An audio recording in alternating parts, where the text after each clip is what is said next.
The purpose of this video is to show that I'm unable to launch Fusion 360. But first, I'll show that I'm able to run and even update Eagle from 9.5 to 9.6 using the same Autodesk ID I use for Fusion 360. Here you can see I'm in Eagle and I've already downloaded the Update installer. I'll quickly install this and fast forward. I'll quit Eagle and relaunch it to look for any error warnings. There are none. Let's look at my license. It shows Eagle 9.6 Premium. This is correct. Now that we know I don't have any problems launching Eagle, I'll try launching Fusion 360.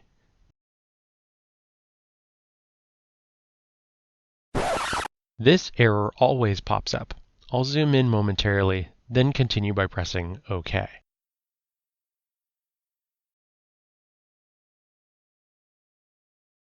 Next, I get this error, and yes, it has been more than 2 weeks. I have not been able to launch Fusion 360 since January 2020.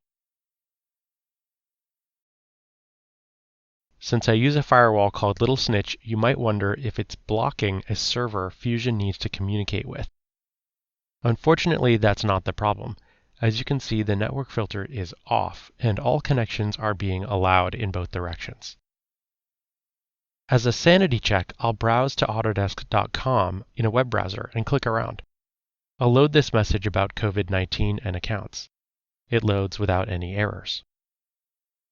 Here's an anomaly. If I ping autodesk.com, the pings don't go through. If I ping another domain like google.com, it does go through.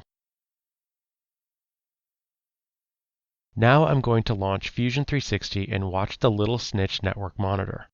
The network filter has been turned on and we can watch all connections. I'll also log the traffic to a file before launching Fusion.